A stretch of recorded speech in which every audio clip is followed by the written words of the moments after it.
Hello students, let's see the question. So the question is having assertion and reason. We have to select the correct option regarding this assertion and reason, whether these are correct or not.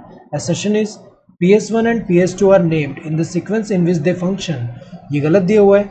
ये जिस sequence में function करते हैं उसके basis पे नहीं name दिया हुआ है.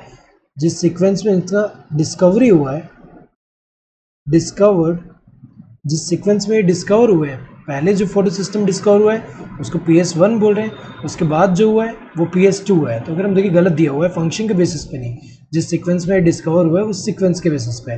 रीजन क्या दिया है?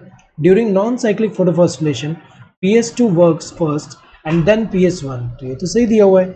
यहाँ पे अगर हम देखें नॉन साइक्लिक फोटोफॉस्फोरिलेशन में, जैसे कि थाइलाकॉइड मेम्ब्रेन है, थाइलाकॉइड मेम्ब्रेन में यहाँ पे जो है PS2 है, PS2, इसमें कौन सा क्लोरोफिल मॉलिक्यूल?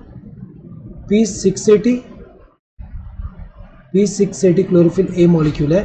तो यहाँ पे जब लाइट इल्यूमिनेट होगा, फोटोन जब यहाँ हिट करेगा तो अल्टीमेटली जब इसका इलेक्ट्रॉन एक्साइट होगा, एक्साइट होकर हमें पता है पहले प्लास्टोक्विनोन जो है वो एक्सेप्ट कर रहा है. देन इसके बाद यहाँ पे जो है साइटोक्रोम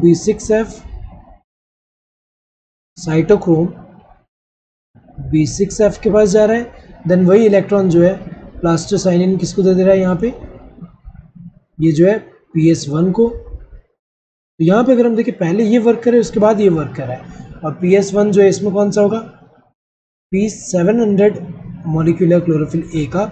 इसका जब इलेक्ट्रॉन एक्साइट होता है तो वो हमें पता है कि यहाँ पे फेरेडॉक्सिन, देन फेरेडॉक्सिन से किसके पास जा रहा है? FNR.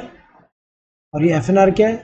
जो NADP रिडक्टेज है, ये रिडक्शन करेगा किसका? NADP प्लस का टू फॉर्म NADPH+S+. तो अगर हम देखें यहाँ पे तो ये सीक्वेंस कौन सा? पहले ये वर्क करे उसके बाद ये. कि स्टेटमेंट ये तो सही दिया हुआ है लेकिन ये असर्शन तो यहाँ फॉल्स है. Assertion is false but reason is true. ये सही दिया हुआ है. असर्शन फॉल्स है, रीजन ट्रू है. Both assertion and reason are true and reason is the correct expression of assertion. गलत दिया हुआ है क्योंकि असर्शन फॉल्स है. बोथ assertion and reason are true but reason is not the correct expression of assertion. ये भी गलत है क्योंकि assertion तो false है. assertion is true but reason is false. गलत दिया हुआ है. assertion true नहीं है, false है, and reason जो है ये false नहीं है, true है. So correct answer to this first one. Hope you understood the question. Thank you and all the best.